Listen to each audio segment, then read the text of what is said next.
सत्य समाचार, तटस्थ समाचार, समाज बदल्ने हाम्रो अभियान। नमस्कार, यो हो टाइम समाचार। म वीरेन्द्र मनसुर गरौ। 968 जनामा कोरोना संक्रमणको पुष्टि सम्बन्धी प्रसङ्गबाट। मंगलबार पछिल्लो 24 घण्टामा 968 जनामा कोरोना भाइरस संक्रमणको पुष्टि भएको छ।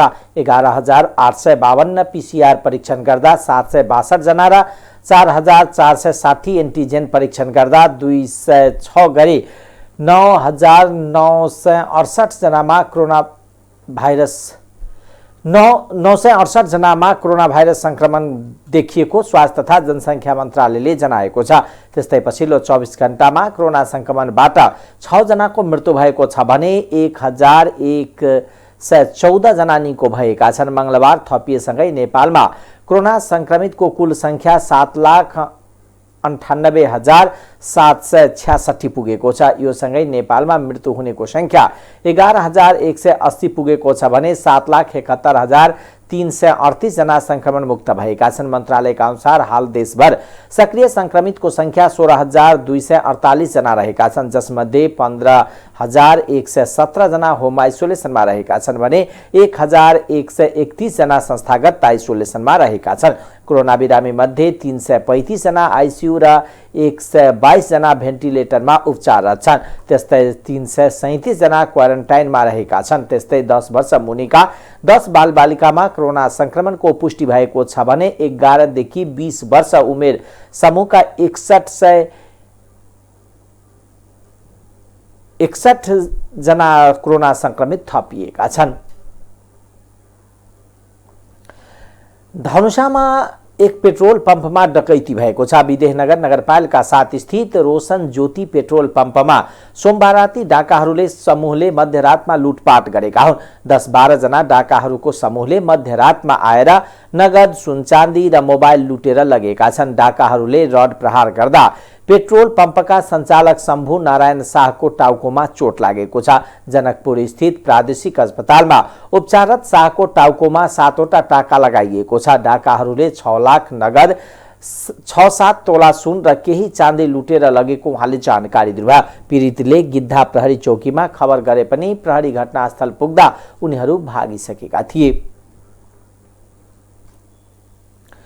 2078 असोज 6 गते बिहान करिब 8 बजे जनकपुर उपमहानगरपालिका वार्ड नम्बर 7 स्थित माछा बजारमा जिल्ला प्रहरी कार्यालय धनुषाको टोलीले विशेष सूचनाको आधारमा भन्सारबाट भन्सार छली चोरी निकासी गरी जनकपुर ल्याउँदै गरेको माल सामान पक्राउ गरिएको छ। प्रहरीले बुझाउँदै जर्दा महोत्तरीको मटिहानी नाकाबाट नेपाल छिरेको थियो। तस्करले एक नम्बरको बेलोरो पिकअप गाडीमा 5 पोका लत्ता कपडा मूल्य करिब 6,61,500 र गाडीको मूल्य करिब 7 लाख गरी जम्मा 13,61,500 रुपियाँ कारोबार माल सामान र गाडी भन्सार चलान गरेको थियो। महोत्तरीबाट भित्रिएको माल सामान जनकपुरमा पक्राउ पर्नु निश्चित रूपमा महोत्तरी प्रहरीको काम कारबाही र नियतमाथि शंका उब्जिएको छ। महोत्तरीमा केही दिन यता तस्करी निकै फस्टाएको छ। नेपाल प्रहरी, सशस्त्र प्रहरी र भन्सार कार्यालयको सेटिङमा यस जिल्लाको विभिन्न नाकाबाट रात दिन तस्करी भइरहेको छ। महोत्तरीको मटिहानी, भिट्टामोर, शमसी, रघुनाथपुर, खैरबन्नी, इटरबा लगायतका नाकाबाट तस्करी भइरहेको सजिलै हेर्न सकिन्छ। सानोतिनो व्यापारीले दिउँसै माल सामान आरपार गर्छन् भने ठूलो व्यापारीहरू भारतबाट रातभरि लत्ता कपडा, हार्डवेयर, इलेक्ट्रोनिक सामान, तेल, चिनी लगायतका माल सामान नेपाल ओसार्ने गरेको छ।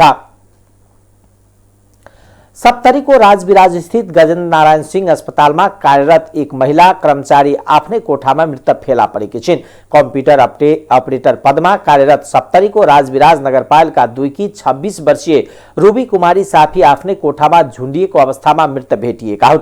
1 वर्ष अघि रूबीका पति अस्पतालको फार्मेसीमा कार्यरत राजन साफीको कोरोना संक्रमणबाट मृत्यु भएको थियो। फार्मेसीमा कार्यरत पतिको मृत्युपछि अस्पतालले रूबीलाई कम्प्युटर अपरेटर पदमा जागिर समेत दिएको थियो। स्थानीयवासीका अनुसार सासू र देवरले रूबीको तलब हात पार्न निकै प्रयास गरेपछि उनी घरेलु हिंसामा परेकी थिइन्।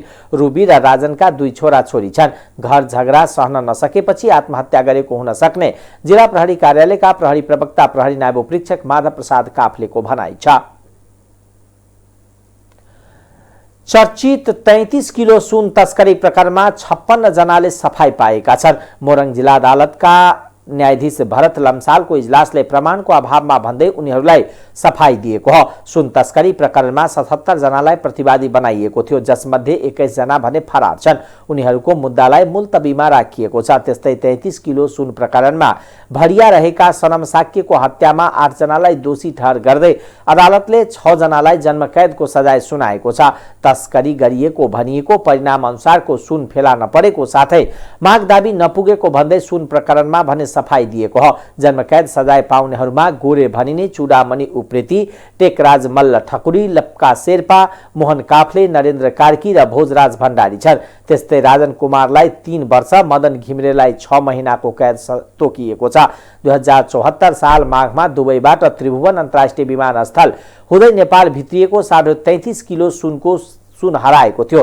त्यसपछि तस्करहरूको खोजी भइरहेको बेला सुन तस्करीमा भरिया तथा तस्करीको आरोप लागेका गोरे भनिने चुडामणि उप्रेती, काउन्टेन मोरङ उर्लाबाली सनम साक्यको हत्यापछि बाहिरिएको भिडियोले सुनको ठूलो जालो सार्वजनिक भएको थियो। घटनाको अनुसन्धान गर्न गृह मन्त्रालयले सहसचिव ईश्वर पौडेलको नेतृत्वको छानबिन समिति बनाएर यसको अध्ययन गरेको थियो, जसका आधारमा सुन तस्करीको अभियोगमा 77 जना विरुद्ध मोरङ जिल्ला अदालतमा मुद्दा दर्ता गरिएको थियो। मुद्दामा नेपाल प्रहरीको महानगरीय अपराध अनुसन्धान महाशाखाका तत्कालीन प्रमुख एसएसपी दिवस लोहनी, डीएसपी प्रजीत केसी र सही बालकृष्ण सिन्जेलमाथि पनि अभियोग लगाइएको थियो। छोटो दूरीमा चल्ने सार्वजनिक गाडीले आफू खुसी भाडा लिन थालेका छन्। काठमाडौँ उपत्यकाभित्र चल्ने सवारी सार्वजनिक गाडीले भाडा बढेको सूची देखाउँदै यात्रुबाट बढी भाडा उठाउन थालेका हुन्। न्यूनतम 14 रुपियाँ भाडा तोकिए पनि अहिले यात्रुले 20 रुपियाँ तिर्न बाध्य छन्। 4 किलोमिटरसम्मको दूरीमा न्यूनतम 14 रुपियाँ भाडा भए पनि यात्रुले यस अघि पनि 15 रुपियाँ तिर्दै आएका थिए। छोटो दूरीको भाडा नबढे पनि यात्रु भने 6 रुपियाँ बढी तिर्न बाध्य भएका हुन्। चालक सहचालकले बढी भाडा दरको सूची नै देखाउने गरेको यात्रुको गुनासो छ। उनीहरूले देखाउने भाडा दरको सूचीमा सरकारले असोज 15 गतेको निर्णय भनिएको छ, तर अहिलेसम्म छोटो दूरीमा भाडा नबढेको बागमती प्रदेशको भौतिक पूर्वाधार विकास मन्त्रालयले जनाएको छ। मन्त्रालयका प्रवक्ता नवीन कुमार सिंहले भाडाबारे आधिकारिक निर्णय नहुँदासम्म बढी भाडा असुलेको पाइएकोमा कारबाही हुने बताउनुभयो। त्यस्तै यातायात व्यवस्था विभागले पनि भाडा नबढेकोले बढी भाडा लिन नपाइने जनाएको छ। सरकारले गएको असार 29 गते लामो तथा मध्य दूरीमा 28% सम्म भाडा बढाएको थियो, तर काठमाडौँ उपत्यका र जिल्लाभित्र चल्ने गाडीमा भाडा बढेको छैन। यातायात व्यवसायीले भने भाडा समायोजन गर्न माग गर्दै आएको छ। भाडा बढाउन माग गर्दै उनीहरूले हिजो काठमाडौँमा गाडी तिर्च्याएर विरोध प्रदर्शन समेत गरेका थिए। प्रतिनिधि सभाको मंगलबारको बैठकमा पनि प्रमुख प्रतिपक्षी दल नेकपा एमालेले अवरोध गरेको छ। एमालेले 14 जना सांसदलाई गरेको कारबाहीको सूचना सभामुखले टाँस नगरी पक्षपातपूर्ण व्यवहार गरेको भन्दै सांसद बैठकमा अवरोध गर्दै आएको छ।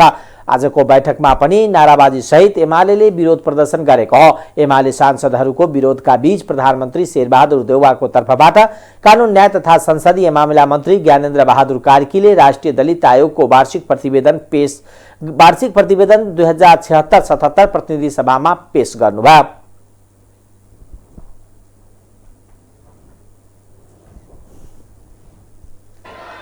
सभामुख महोदयको अनुमतिले नेपालको संविधानको धारा 294 बमोजिम राष्ट्रिय दलित आयोगको वार्षिक प्रतिवेदन 2076-77 सदन समक्ष प्रस्तुत गर्दछु। धन्यवाद।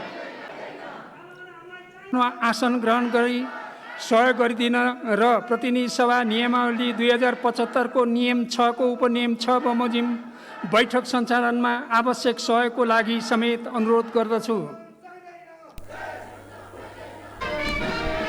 एमाले सांसदहरूले कालो धन चाहिँदैन, देश लुट्न पाइँदैन, संसदीय सर्वोच्च कायम गर, पार्टी फुटाउने खडियन चाहिँदैन, यथास्थितिमा संसद चल्दैन, गैर सांसदलाई प्रवेश निषेध गर, पदीय मर्यादा कायम गर लगायतका नारा लगाएका थिए। यसअघि भदौ 23, 25, 27 र 29 गते बसेको प्रतिनिधि सभाको बैठकमा एमाले अवरोध गरेको थियो। असोज महिनामा 4 गते, 7 गते, 11 र 14 गते बसेको बैठकमा पनि एमाले बेल घेराउ गर्दै बैठक अवरुद्ध गरेको थियो। सभामुख सापकोटाले प्रतिनिधि सभामा अवरोध भइरहेकोले सांसदहरूले आआफ्नो कुरा राख्न नपाएको भन्दै सदन सुचारू गर्नका लागि आग्रह गर्दै आएका छन्। प्रतिनिधि सभाको आउँदो बैठक असोज 22 गते शुक्रबार दिउँसो 1 बजेको लागि बोलाइएको छ।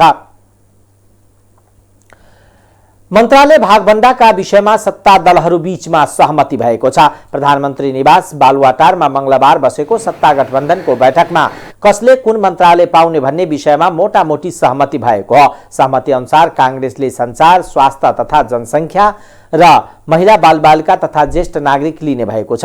कांग्रेसले यसअघि परराष्ट्र, गृह र कानून मन्त्रालयमा मन्त्री पठाइसकेको छ। त्यस्तै नेकपा माओवादी केन्द्रले भूमि व्यवस्था, सहकारी तथा गरिबी निवारण, खानेपानी, कृषि तथा पशुपक्षी मन्त्रालय लिने मोटामोटी सहमति भएको छ। उसले यसअघि अर्थ र ऊर्जा मन्त्रालयमा मन्त्री पठाइसकेको छ। त्यस्तै माधव कुमार नेपाल नेतृत्वको नेकपा एकीकृत समाजवादीले रक्षा, शहरी विकास, संस्कृति, पर्यटन तथा नागरिक उड्डयन, उद्योग वाणिज्य तथा आपूर्ति, युवा तथा खेलकुद मन्त्रालय लिने सहमति छ। त्यस्तै सहमति अनुसार जनता समाजवादी पार्टीले भौतिक पूर्वाधार तथा यातायात, शिक्षा, विज्ञान तथा प्रविधि, संघीय मामला तथा सामान्य प्रशासन, वन तथा वातावरण, श्रम रोजगार तथा सामाजिक सुरक्षा मन्त्रालय पाउने भएको छ।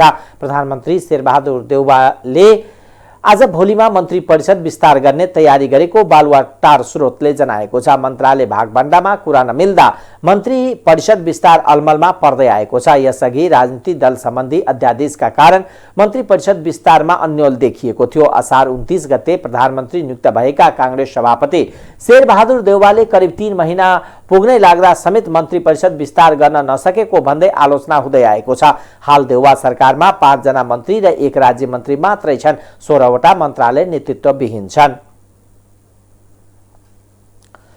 जनता समाजवादी पार्टी जसपा संसदीय दलको बैठक सिंहदरबारमा संसदीय दलको बैठक सम्पन्न भएको छ। 5 दलीय गठबन्धनमा मन्त्रालयको टुङ्गो लागेपछि जसपा संसदीय दलको बैठक बसेको हो। मंगलबारको संसदीय दलको बैठकबाट मन्त्रीको नाम चयन गर्ने लगायतका विषयमा छलफल भए पनि खासै ठोस निर्णय नभएको सो पार्टीका नेता राजकिशोर यादवले जानकारी दिनुभयो। उहाँले बिहान भएको सहमतिको विषयमा अध्यक्ष यादवले जानकारी दिनुभएको बताउनुभयो। त्यो बैठकले आज बिहान बालुवाटारमा मन्त्रालयको जुन भागभण्डा भएको छ त्यसको बारेमा उहाँले जानकारी गराउनुभयो।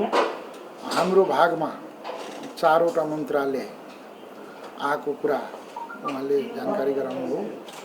त्यो 4वटा मन्त्रालय भनेको भौतिक पूर्वाधार एवं यातायात मन्त्रालय हैन, अर्को कृषि विकास मन्त्रालय हैन, तेस्रो संघीय मामला मन्त्रालय, चौथो चाहिँ वन एवं वातावरण मन्त्रालय बारेमा जानकारी गराउनुभयो। र अब साथीहरू को इच्छुक हुनुहुन्छ यसलाई कसरी लाने, किनभने अब यहाँ हामी एकैजना छौँ, मन्त्रालय जम्मा 4वटा छ, अब सबैलाई त बनाउन सकिँदैन। त्यसैले अब तपाईहरुले आफ्नो आफ्नो कुरा राख्नुस् या कसरी लादा राम्रो हुन्छ भन्ने कुरा भयो। अब साथीहरूले अब किनभने हाम्रो यो पार्टीले पनि अब मन्त्रालयको कुरा अब यसरी बैठक बसेर टुङ्गिने विषय होइन। त्यसैले तपाईलाई जिम्मा दिएको हो।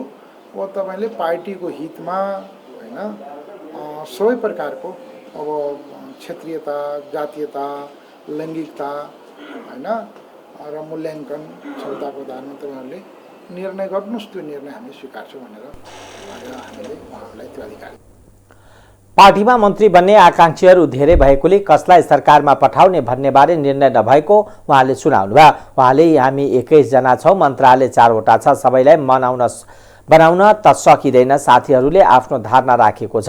पार्टीले मन्त्री पठाउने जिम्मा अध्यक्ष उपेन्द्र यादवलाई दिएको पनि यादवले सुनाउनुभयो। यसअघि दल विभाजन सम्बन्धी अध्यादेश खारिज नभएसम्म सरकारमा नपठाउने अडानमा रहेका जसपाका अध्यक्ष उपेन्द्र यादव सरकारमा मन्त्री पठाउने विषयमा संसदीय दलमा छलफल गरेका हुन्। महानगरीय ट्राफिक प्रहरी महाशाखाले हराएका 21वटा मोटरसाइकल तथा स्कुटर सम्बन्धित सवारी धनीलाई बुझाएको छ। मंगलबार काठमाडौँमा एक कार्यक्रमको आयोजना गर्दै महाशाखाले काठमाडौँ उपत्यकाका विभिन्न स्थानहरूबाट हराएका 21वटा मोटरसाइकल र स्कुटर सवारी धनीलाई जिम्मा लगाएको हो। हराएका मोटरसाइकल सवारी धनीलाई जिम्मा लगाएपछि महानगरीय ट्राफिक प्रहरी महाशाखाका प्रमुख प्रहरी वरिष्ठ उपरीक्षक एसएसपी जनक भट्टराईले हराउनुभन्दा पहिला नै सवारी चालकहरू सतर्क हुनुपर्ने बताउनुभयो। उहाँले हराएपछि प्रहरीले खोज्ने र बुझाउने प्रक्रिया धेरै भइसकेको भन्दै अब सवारी साधन चालकहरूले आफ्नो सवारी साधन कस्तो ठाउँमा छ, कसरी हराउन नदिने भनेर सोच्नुपर्ने बताउनुभयो। र यसको खोजी हुने, खोजी गरेपछि मोटरसाइकल हस्तान्तरण गर्ने यो क्रम चाहिँ लामो समयदेखि चलिरहेको छ र अहिले पनि त्यही अवस्थामा छौँ हामी। तर हामी अब चाहिँ मोटरसाइकल खोज्ने, हस्तान्तरण गर्ने मात्रै होइन, मोटरसाइकल हराउनै नदिने केही उपाय गर्नुपर्छ भनेर अस्तिदेखि हामीले चाहिँ अस्तिको कार्यक्रममा योभन्दा अघिल्लो कार्यक्रम पनि मैले बोलिरहेको छु। र मोटरसाइकल हराउन नदिन चाहिँ के गर्ने भन्नेमा चाहिँ हामी अलिकति चिन्तित हुनुपर्ने, चिन्तन गर्नुपर्ने, सोच्नुपर्ने अवस्थाहरू चाहिँ छ। मोटरसाइकल हराउने अनि खोज्ने, फेरि ल्याएर बुझाउने अनि चोर्नेलाई चाहिँ कारबाहीको दायरामा ल्याउने मात्रै होइन, मोटरसाइकल हराउनै नदिने चाहिँ अब के गर्ने भनेर सोच्नुपर्छ हामीले। र मोटरसाइकल हराउनै नदिनको लागि चाहिँ प्रहरी मात्रै होइन, मोटरसाइकल धनी पनि त्यत्तिकै जिम्मेवार भएर लाग्नुपर्छ जस्तो लाग्छ मलाई। मोटरसाइकल धनी पनि त्यत्तिकै जिम्मेवार हुनुपर्छ, त्यत्तिकै चाहिँ नि मोटरसाइकल धनीले पनि चनाखो हुनुपर्छ। हामी जति चाहिँ मोटरसाइकल चोरी नहोस् भनेर सचेत छौँ, मोटरसाइकल धनी पनि त्यत्तिकै चाहिँ सचेत हुनुपर्छ। मेरो साधन चोरी नहोस्, मैले ठिक ठाउँमा राखेको छु कि छैन। उहाँले ट्राफिक प्रहरीले पनि सवारी साधन हराउन नदिनका लागि योजना बनाए अघि बढ्ने प्रतिबद्धता दोहोऱ्याउनुभयो। प्रमुख भट्टराईले मोटरसाइकल हराउन नदिनका लागि प्रहरी मात्र नभएर मोटरसाइकल धनी पनि त्यतिकै जिम्मेवार भएर लाग्नुपर्ने बताउनुभयो। उहाँले अब सवारी साधन हराउन नदिनका लागि चालक र ट्राफिक प्रहरीले हातोमालो गरेर अघि बढ्नुपर्ने आवश्यकता औल्याउनुभयो। कपिलवस्तुको कृष्णनगर नगरपालिकामा झाडा पखालाको प्रकोप फैलिएको छ। नगरपालिकाको वाडा नम्बर 5, 7, 8, 9 वाडामा सोमबार रातिदेखि प्रकोप फैलिएको जिल्ला स्वास्थ्य कार्यालय कपिलवस्तुका प्रमुख हेमराज पाण्डेले बताउनुभयो। झाडा पखालाका कारणले वाडा नम्बर 9 बहादुरगञ्जमा 2 जनाको मृत्यु भएको छ। मृत्यु हुनेमा 5 वर्षीय राज कश्यप र 40 वर्षीय रामप्रसाद केवट रहेको स्थानीय मनिष गुप्ताले बताउनुभयो। वाडाभर प्रकोप फैलिएपछि शिवराज अस्पताल, निजी क्लिनिक र स्वास्थ्य चौकीमा बिरामीको चाप बढेको जिल्ला स्वास्थ्य कार्यालय कपिलवस्तुका हेल्थ असिस्टेन्ट उमेश चन्द्र घिम्रेले बताउनुभयो। डायरियाको केस होइन, लोजिस्टुलाई भोमिटिङ भएर आउनुभयो। तर राति 81-10 बजेपछि धेरै नै मान्छेहरू आउनुभयो यही समस्या लिएर, उल्टी हुने र लुज मोसन हुने। हामीले अब कर्मचारीहरू बोलायौँ होइन, बिरामी बढ्दै जानुभयो। अब हामीसँग पर्याप्त बेड भएको पनि नभएको हुनाले ग्यालेरीमा, बाहिर पनि होइन, इमर्जेन्सीमा, ड्रेसिङ रुममा एउटा बेडमा 2 जना 3 जना पनि राखेर उपचार गर्दै गयौँ होइन। त्यसपछि हामीले हजुर कति हुनुहुन्छ टोटल? अहिले हामीसँग बिरामी भनेको लगभग 52 जनाको हाराहारीमा हुनुहुन्छ। त्यसमध्ये चाहिँ 7 जना हामीले रिफर गरिसकेका छौँ, अलि सिभियर केस हुनुहुन्थ्यो। अब कोहीलाई तौलियावाड जिल्ला अस्पताल, कोहीलाई प्रादेशिक अस्पताल बुटवलतिर होइन, र अरू चाहिँ हामी अब यहीँ उपचार गरिरहेछौँ। हामी केसहरूलाई क्याटेगराइज गरिरहेछौँ होइन, माइल्ड, मोडरेट, सिभियरमा होइन। सिभियरलाई त रिफर नै गरिरहेछौँ, माइल्ड मोडरेटलाई हामी हेरेर यहीँ औषधि दिइरहेछौँ। अब जो माइल्ड छ, मोडरेट छ, उसलाई मुखले खाने गरी औषधि दिएर हामी त्यो स्कुलमा राख्ने गरेछौँ।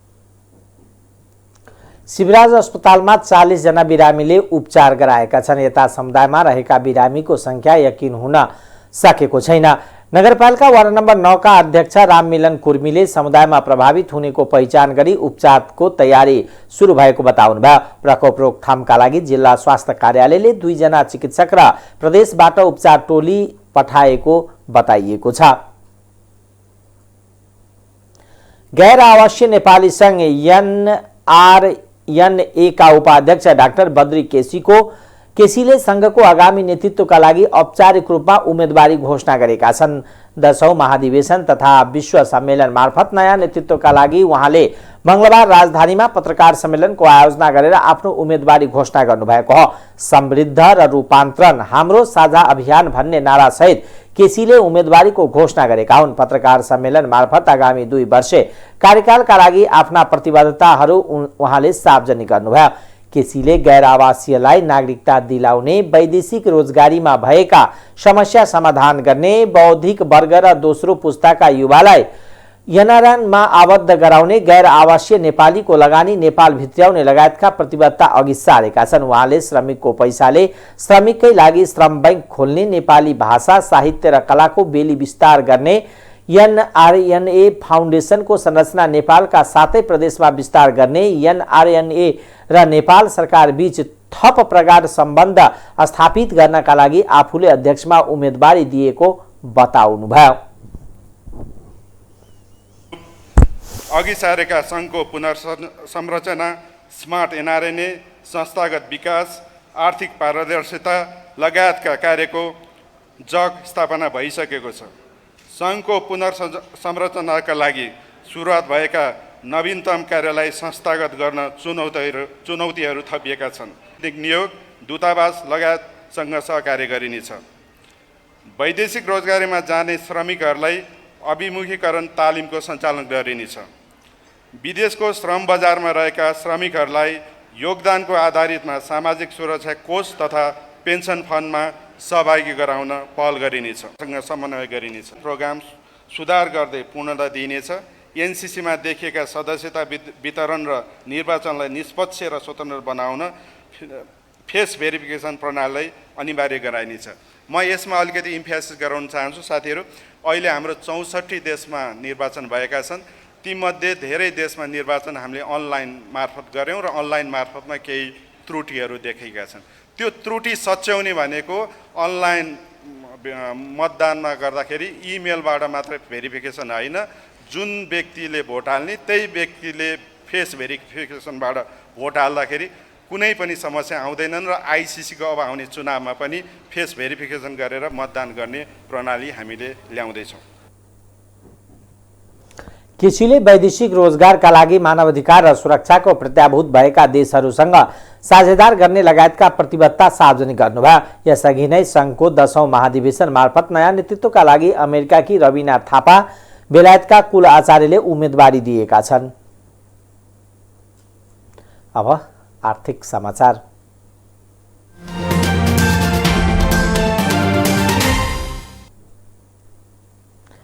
चिलीमे त्रिशुली 220 केबी प्रसारण लाइन निर्माणका 74% काम सकिएको छ। आयोजनाका अनुसार सब स्टेशन मार्फत 50 र प्रसारण लाइन निर्माणतर्फ 45% काम सकिएको छ। आयोजनामा निर्माण हुने 79 वटा टावर मध्ये 4 वटा निर्माण सम्पन्न भएको छ। 31 वटाको फाउन्डेसन निर्माण भएको आयोजनाले जनाएको छ। त्यस्तै सब स्टेशन मार्फत कन्ट्रोल रुम, बिल्डिङ, प्रोडक्सन लगायतका काम भइरहेको छ। 2078 चैतसम्म निर्माण सकिने गरी आयोजनाले काम गरिरहेको आयोजना प्रमुख शुभारम्भ विक्रम शाहले बताउनुभयो। अबको 6 महिनामा काम सम्पन्न गर्ने लक्ष्य रहेको पनि कामले तीव्रता पाएको छैन। कामलाई गति नदिएका कारण हामीले यसपटक ठेकेदारलाई कारबाही गर्न गरेका छौँ, उहाँले भन्नुभयो। चैतसम्म काम सम्पन्न गर्नका लागि ठेकेदारलाई निर्देशन दिएका छौँ। यसपटक बर्खाको बेलामा पहिरोका कारण प्रसारण लाइन मार्फत क्षति गरेको थियो। खनिएको फाउन्डेसन पहिरोले क्षति गरेको उहाँले बताउनुभयो। 2074 साल पुस 5 गते प्रसारण लाइन निर्माण सुरु भएको आयोजनाको 2076 साल जेठ 30 गते निर्माण सम्पन्न गर्ने कार्ययोजना रहेको थियो। भौगोलिक विकटता, सडकको पहुँच नपुगेको, डिजाइनमा धेरै समय लागेको, सब स्टेशन निर्माणका लागि जग्गा अधिग्रहणमा ढिलाइ, वैदेशिक सहायता पर्खिनु पर्ने, जग्गा सट्टा रुख कटान लगायत लागि समयमै अनुमति नपाउनु लगायतका कारणले ढिलाइ भएको आयोजनाले जनाएको छ। रसुवाको माथिल्लो क्षेत्रमा निर्माण हुने जलविद्युत आयोजनाबाट उत्पादन हुने विद्युत राष्ट्रिय प्रसारण लाइनमा जोडिनका लागि प्रसारण लाइन निर्माण गरिएको हो। प्रसारण लाइन निर्माणका लागि 2074 कार्तिक 27 मा ठेक्का सम्झौता भएको थियो। रसुवाको आमा छोदिङमो गाउँपालिकामा रहेको गोलजुङदेखि नुवाकोटको किस्पाङ गाउँपालिकामा रहेको त्रिशुली 3B हबसम्म प्रसारण लाइन निर्माण हुनेछ। प्रसारण लाइनको दूरी 27.5 किलोमिटर रहेको छ। गोलजुङदेखि मैलुङसम्म 220 केबी डबल सर्किट र मैलुङदेखि त्रिशुली 3B को हबसम्म 4 सर्किट प्रसारण लाइन निर्माण हुनेछ। गोलन्जुदेखि 3B हबसम्म 79 वटा टावर रहने बताइएको छ। प्रसारण लाइन र सब स्टेशन निर्माणका लागि नेपाल सरकार जर्मन सहयोग नियोग KFW को अनुदान तथा यूरोपियन इन्भेस्टमेन्ट बैंकको ऋण लगानी छ। प्रसारण लाइन निर्माण पश्चात जिल्लाको गोसाईकुण्ड गाउँपालिका र आमा छोदिङमो गाउँपालिकामा निर्माणाधीन जलविद्युतको विद्युत जोडिनेछ। यो प्रसारण लाइनमा 216 मेगावाटको माथिल्लो त्रिशुली A, 120 मेगावाटको रसुवा भोटेकोशी, 111 मेगावाटको रसुवा गढी, 78 मेगावाटको सञ्जेन खोला, 42.5 मेगावाटको सान्जेन, 20 मेगावाटको लाटाङ खोला र 14.8 मेगावाटको माथिल्लो सान्जेन र 6.42 मेगावाटको माथिल्लो मैलुङ A जलविद्युत आयोजनाको विद्युत जोडिनेछ। यो प्रसारण लाइन 500 मेगावाट विद्युत जडान गर्न सकिनेछ। अब अन्तर्राष्ट्रिय समाचार।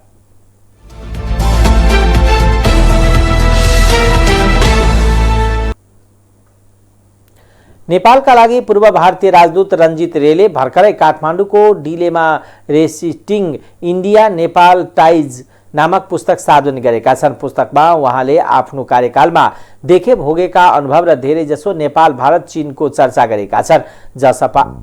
जसपामा सबैभन्दा बढी नेपाल भारत सम्बन्ध र आफ्नो कार्यकालमा नेपालका नेतृत्व तहका नेता तथा पूर्व प्रधानमन्त्रीहरूको चर्चा समेटिएका हुन्। पूर्व राजदूत रेले आफ्नो कार्यकालमा काठमाडौँ दशरथ रङ्गशालामा भएको नेपाल भारत बीच फुटबल म्याच फुटबल हेर्न आएका भारतीय खेलाडीलाई दर्शकले धोती भनेको प्रसङ्ग पनि उल्लेख गरेका छन्। त्यसपछि कतिपय कार्यक्रममा आफू सहभागी नभएको उहाँको पुस्तकमा उल्लेख छ।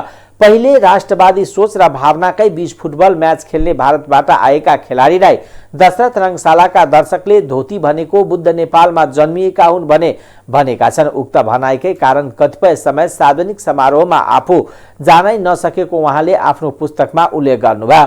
राष्ट्रवादको अभियान काठमाडौँमा रहँदा धेरै चलेको पनि उहाँले पुस्तकमा उल्लेख गर्नुभयो। साथै उहाँले गौतम बुद्ध भने नेपालमै जन्मिएको स्वीकार अभिव्यक्ति दिएका छन्। पुस्तकमा उनले भनेका छन् नेपाल बुद्ध नेपालमै जन्मिएको, बरु बौद्ध सभ्यता नेपाल भारत दुवैतर्फ विस्तारित छन्। जापानमा आम चुनावको तयारी सुरु भएको छ। नवनियुक्त प्रधानमन्त्री फुमियो किसिदाले आम चुनावको तयारी थाल्नु भएको हो। देशको 100औं प्रधानमन्त्रीमा नियुक्त भएपछि कासिदाले चुनावको मिति घोषणा गर्ने तयारी थालेको चिनिया समाचार संस्था सिन्वाले जनाएको छ। उहाँले यही अक्टोबर 31 का दिन चुनाव गर्ने गरी तयारी थाल्नु भएको छ। जापानको प्रतिनिधि सभाको अवधि यही अक्टोबर 21 देखि सकिँदैछ। प्रधानमन्त्री किसिदाले अक्टोबर 14 तारिखमा तल्लो सदन विघटन गर्ने योजना बनाएको खबरमा उल्लेख छ।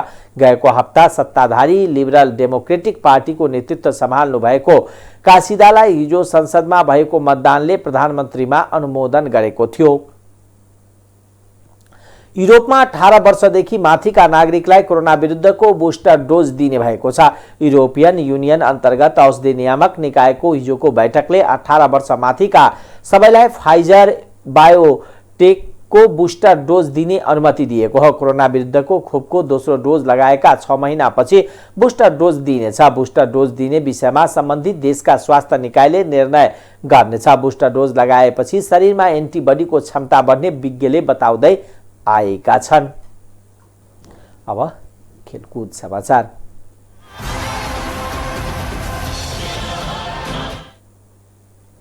Everest premier league EPL T20 cricket अन्तर्गत लीग चरणको अन्तिम खेलमा भैरवा र काठमाडौँ किङ्स 11 बीचको खेल रद्द भएको छ। त्रिवी मैदानमा मंगलबार हुने तय भएको खेल हिजो सोमबार परेको पानीले मैदान भिजेका कारण खेल रद्द भएको हो।